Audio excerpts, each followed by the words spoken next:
Hi everyone, Megan here. Today I wanted to do my next installment of Journey to Jane Austen. As you may have noticed, these are coming fast and furious, and that is because I have not had very much of a social life lately, obviously for social distancing reasons, so I have been reading a lot.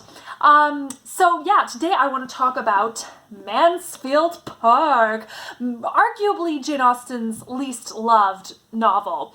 But before I do that, if this is your first time watching one of my Journey to Jane Austen videos, the original concept behind these is that in a few months I was going to go to England to do a Jane Austen tour, go to all her homes, all the Jane Austen-y places in England. But of course that trip has been postponed until, the world is back to normal. Hopefully that will happen. But I thought, you know what, I'm going to continue my reading journey to Jane Austen. I've read all her novels multiple times, and so it's fun to reread them again.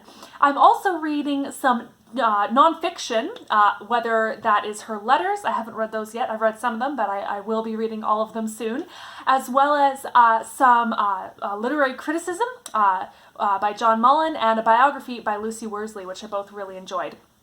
So, let's talk about Mansfield Park. First, I'll just give you a little plot summary. As a warning, there will be spoilers for Mansfield Park. I don't really like to shy away from those. I like to just get right into them. So, for this plot summary, this story, Mansfield Park, is about Fanny Price, arguably Jane Austen's least loved heroine, hence why this is often the least loved novel. Fanny Price comes from a poor family. They live in Portsmouth. There's a lot of kids. There's a lot of, it's a chaotic place. But she has some wealthy relatives. Her aunt and uncle have 4 children, and another aunt. So there's 3 sisters. I'm getting into too much detail. There's Mrs. Norris, there's Lady Bertram, and there's Fanny's mother, Mrs. Price. Mrs. Price lives far away from her 2 sisters. Mrs. Norris talks to Sir Thomas Bertram, her brother-in-law, and says, let's bring one of the poor Prices. Let's bring one of the kids here. How about that 10-year-old girl? So Fanny Price goes to live with her wealthy relatives, and as you do in the 1800s, you fall in love with your cousin. So Fanny does fall in love with her cousin Edmund. This is the early 1800s. This was commonly done back then, so you do just need to get over that if you're going to enjoy this book. It is kind of weird to think about, but whatever. Just let go of that. Just get into the book if that's what you want to do. So she falls in love with her cousins, or one of her cousins, Edmund. She falls in love with Edmund. She doesn't fall in love with all of them. But one day, they get some new neighbors. Another pair of siblings, Henry and Mary Crawford. Mary Crawford is very beautiful. All the men are attracted to her, and Edmund falls in love with Mary. What he doesn't see is her true character. He's kind of imagining her the way he wants her to be. Although Fanny can see her true character, she can see that they are not compatible, morals-wise. Meanwhile, Henry Crawford, Mary's brother, is flirting with Julia and Maria, Edmund's sisters, and just for fun, he's not meaning anything serious about it, and Maria is already engaged, and yet he's flirting like crazy with her, basically trying to seduce her. Well, eventually Maria does get married, her and Julia move on, and Henry Crawford is left without any female people to flirt with and to, have power over. So he turns to the one female left who is not his sister, and it is Fanny Price, the poor relative who has been pushed down and beaten down all her life by her Aunt Norris because she is poor. Henry decides to flirt with her, decides to make a hole in Fanny's heart, as Jane Austen puts it, and Henry ends up falling in love with Fanny. Oh! Of course, Fanny does not love him because she sees his bad character and she refuses to marry him. Well, I'll just wrap it up and eventually say Edmund realizes that Mary is not the person he wanted her to be. Henry shows his true colors, and Edmund and Fanny end up together. If that didn't make any sense, go read a plot synopsis. Arguably, as I said, this is the least favorite Jane Austen, but I actually like it. I actually like it a lot. I think it's really interesting. Does that mean I like all the characters? No. But before I get into all that, I thought I would just give you a couple fun quotes. We did this last time where I read 2 quotes and I said for people to guess who said them. And so then at the end of the video I said, these are the people who said them. So it's really fun. This time I'm going to give you 2 quotes, I'm going to tell you who said them, then I'm going to give you 2 more mystery quotes, and I'm not going to tell you who said them, but I'll say it at the end of the video. So, let's get my quotes here. The first non-mystery quote is, "You know I am a woman of few words and professions." Now just think, who do you think would have said that? Who do you think possibly could have said that? Fanny. That would definitely apply to Fanny. She uses few words. She doesn't profess much, and by professions in this situation, she's meaning she does not profess much about herself. She doesn't say, this is what I think, or this is what I say. So really, that quote could very much apply to Fanny Price. But who actually says it, you might ask? Mrs. Norris. Mrs. Norris she talks a lot, she's always in control, and she professes a lot. The book is full of professions by Mrs. Norris, so that quote is hilarious. Another wonderful quote is, "Resting fatigues me." Now, who do you think said that one? Probably Mrs. Norris, right? Because Mrs. Norris is always busy, she's always working, she's always, she's such a busy bumblebee, getting in everyone's business, controlling everyone, talking rudely to Fanny, crushing her spirits. But who actually says it? Mary Crawford says it, which also makes sense in a way because Mary Crawford likes to have a busy social life. She likes to do things. She doesn't want to just sit down and rest all the time. So resting fatigues her. So the first mystery quote is, "With all my faults, I have a warm heart." So tell me who you think said that. The other quote, which is a bit longer, so I'm going to bring my laptop up here so I can read it for you. It says, "If this man had not 12,000 a year, he would be a very stupid fellow." So that's a great one. If this man had not 12,000 a year, he would be a very stupid fellow. So first of all, tell me who the stupid fellow is. Second of all, tell me who said it.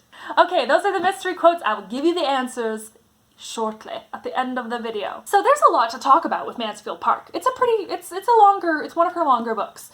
But I'm not gonna do that because we don't have forever and ever and ever. So I'm just gonna talk about 4 categories. So those 4 categories are the hero. Sorry, let's do this in the right order. Let's start with the heroine, because it's really about the heroine. So the 4 categories are the heroine, the hero, the twisted Lizzy, and the bad lad. So let's start with the heroine.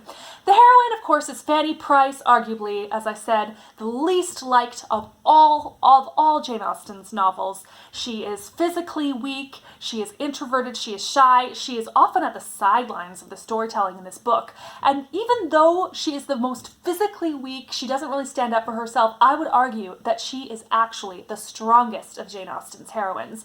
And why is that, you may ask? That is because she sticks to her convictions no matter the cost.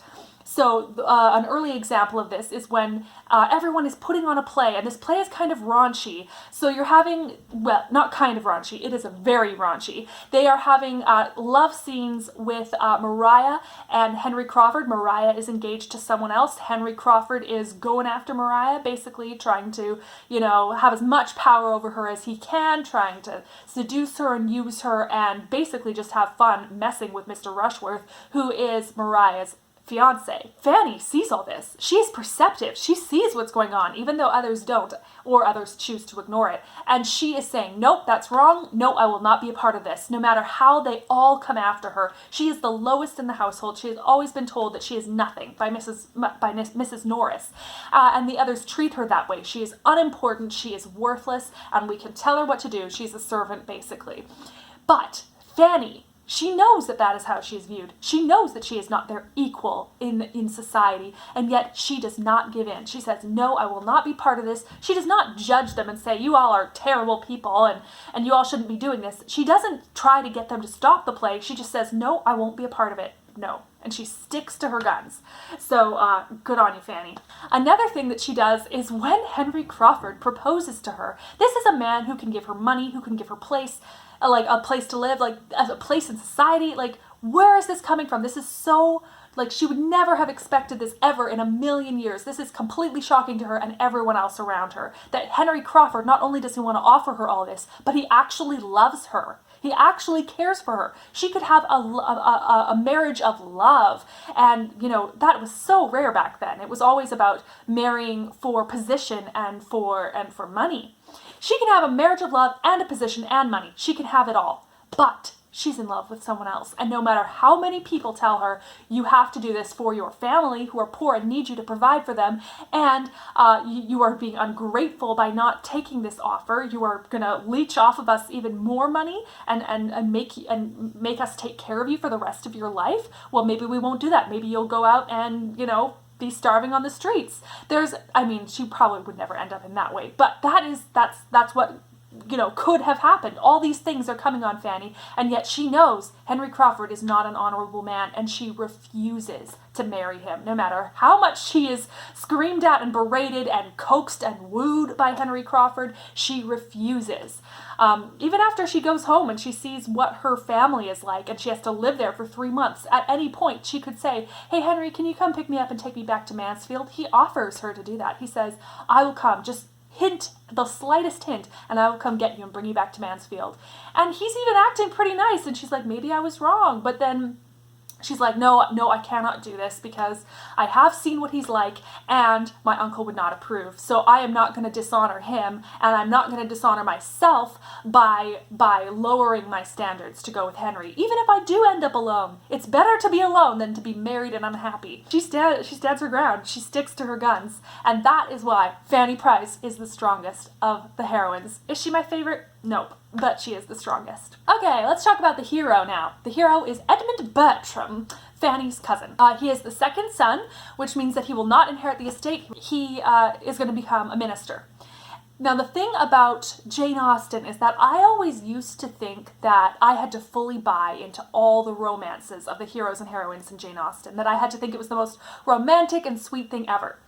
Now that I'm a bit older, I realize, no, that's not the case. I don't have to think that way. And honestly, I don't really like Edmund and Fanny as a couple. I like them more as a couple than Fanny and Henry or Edmund and Mary, but I actually would have rather had them not end up together and just stayed friends. I would have liked that more if Fanny was not in love with Edmund and just went and realized, you know what? I'm seeing some things in Edmund that I hadn't seen before and that I don't like, and I think I just want to be friends with him. I would have liked that better. Because Edmund is blind. He is so blind. He sees Mary. He sees what he wants to see. Mary shows a lot of red flags about her character. She shows some things that she is not caring, that she is manipulative, and yet he does not see those things. He goes, "Oh no, it's not her fault. It's not her fault. It's the way she was raised. It was that aunt and uncle who raised her. They were so terrible." So he doesn't put any of the onus on Mary for her own conduct. He's like, she's a victim of her circumstances. But that's not true. Mary makes her own choices. Yeah, she had a difficult upbringing, but she makes her own choices. So, yeah, he just does not see it, and he does not respect Fanny. When Fanny sees differently, and she hints at it differently, Edmund knows Fanny. He can tell when Fanny does not appreciate someone or does not like someone, but when she's hesitant about somebody's character. He does not, he sees that, and yet he goes, "Oh, no, you're wrong, I'm right. You're wrong, I'm right." And part of that is that he, what's the quote? I'm going to grab the quote here. It says, "Having formed her mind and gained her affections, he had a good chance of her thinking like him." So I don't love that. It's like, he's a bit older than her. I think he's 24 and she's 18. So he's 6 years older than her. They've lived together in the same household since he was 16 and she was 10. And it's basically like he has formed her as a person. That definitely puts a power dynamic there immediately, where Edmund kind of is a father in a way to Fanny, which is kind of weird. He has formed her and he has made her, so he expects her to have the same opinions as him, even when she sees the truth about Mary and he doesn't. So Edmund is just a blind puppy, and he doesn't respect Fanny, and he does respect her, but he doesn't respect her in this way. And so I think they just need to be happy brother-sister kind of relationship and not end up together. Okay, let's talk about the twisted Lizzy. So by Lizzy, I mean Elizabeth Bennet from Pride and Prejudice. And by twisted, I mean it's warped. It's not morally accurate, and that is Mary Crawford, of course. Mary Crawford is arch, she is witty, she is sparkling, she is such a fun character. I love her so much. A lot like Elizabeth Bennet. She basically is Elizabeth Bennet, but twisted. And the reason why is that she uses all that wit, all that sparkling, what's the word I'm looking for? Charisma. she uses all of that for her own gain. She uses it to manipulate others and to social climb. So I'll read you an example of this. Oh, never mind. I won't read it. I'll just loosely quote it. So at one point, Tom Bertram, Edmund's older brother, the one who's going to inherit the title, the land, all the money, he becomes very sick, dangerously sick, in fact. Mary hears about this and she writes to Fanny and she's like, how sick is he? How sick is he? And, she's saying, oh, I'm so sorry that he's so sick. That's so bad. Oh my goodness, the poor family. And yet she's also saying, but actually, wouldn't that be a good thing if Tom was to, maybe not make it, because then that Edmund could be Sir Edmund. Oh, that sounds so grand. He is the more worthy brother. He should inherit everything. And she even says, I know you're looking sly, Fanny. Fanny has never looked sly in her life. She's like, I know you're looking sly, Fanny, but I promise I've never bribed a doctor in my life. Isn't that so witty? That is so witty, and yet so awful. She's basically saying, I hope he dies. I hope Tom Bertram dies so that I can get money and a big mansion and I can be a lady. That's what she's saying. So that is not like Elizabeth Bennet at all. Elizabeth Bennet refused an offer from a man who could give her £10,000 a year and a huge mansion and all the security and all the status she wanted because she did not love him.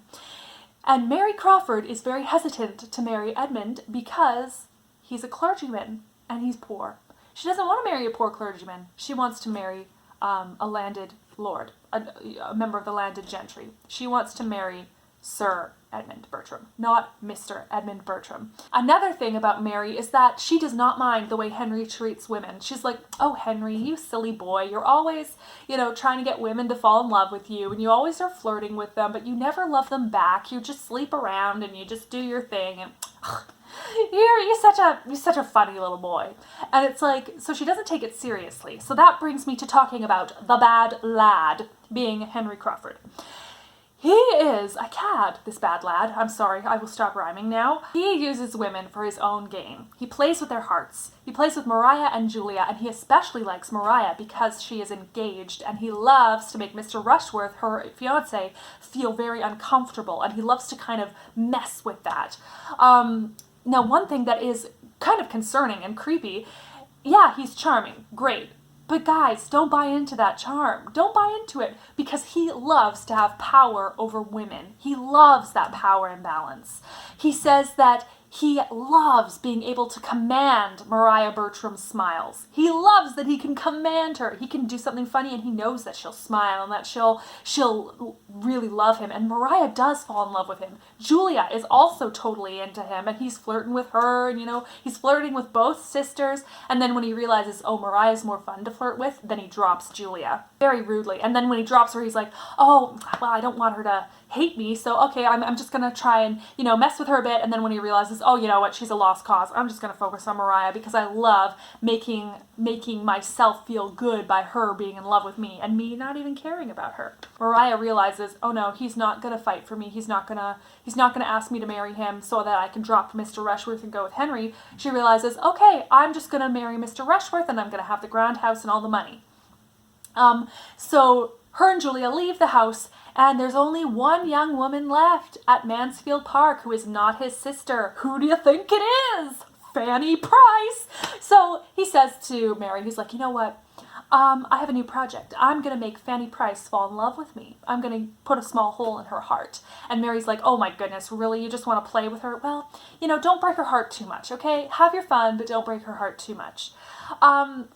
Now, what is awesome, this is my favorite part of Mansfield Park, is that Henry gets a taste of his own medicine. Instead of making Fanny fall in love with him, he falls in love with Fanny. It's the best thing ever. I love it. He gets a taste of his own medicine. He's in the power of Fanny, but he still thinks he has power over Fanny. He keeps saying, oh, it's not that she's just so shocked that I would ask her to marry me. And this is what everyone thinks, that she thinks she's not good enough for Henry. That's not the case. Fanny knows that she has higher morals than Henry does. She doesn't like what she sees, and so she continues to refuse him. He's truly in love with her, but when he realizes that Maria Maria Bertram, now Rushworth, is angry at him for falling in love with Fanny. He sees her again. She's acting coldly to him. He doesn't like that. He doesn't like that he no longer has power over Maria, that he cannot command her smiles. So what does he do? He starts up that flirtation again. He flirts with her. He follows her to Lady Stornoway's house where she's staying for Easter. And he basically seduces her so that he can gain that power over her. Even though he's still in love with Fanny, he does this. He even then runs away with Maria because he wants to use her for sex, but he still wants to marry Fanny. When he realizes that can no longer happen, he blames Maria for wrecking his relationship with Fanny. And it's like, hey, you did not have to follow her to Lady Stornoway's and keep that flirtation going. You did not have to run away with her, Henry. He does not own his own mistakes. So, yeah, you can tell I don't like Henry at all, but oh, he's a good character to read about, that's for sure. I think that's all I had to say about Mansfield Park. I mean, I do have a lot more to say about it, but I'm going to stop it there because this video is already getting pretty long, so I'm so sorry about that. But before I let you go, I will tell you who said those mystery quotes. So, mystery quote number 1. Do you remember? With all my faults, I have a warm heart. Now, if you took this as an ironic quote, which it is, it's not Mary Crawford, who you might have thought it to be by that ironic aspect. It is Mrs. Norris. The one who has so many faults and whose heart is as cold as stone, at least to Fanny. She loves Maria to a fault. So she does have love in her heart, but oh, that is such an ironic quote. Quote number 2, if this man had not 12,000 a year, I would say he was a very stupid fellow. Now the man, you might have guessed, is Mr. Rushworth, the man who is going to marry Maria, who has a whole lot of money, 12,000 a year, 2,000 more than Mr. Darcy. He's the stupid fellow. Now the one who says it, you'd think it would be Mary Crawford, right? Or Henry Crawford. Those are the two you'd think it would be, right?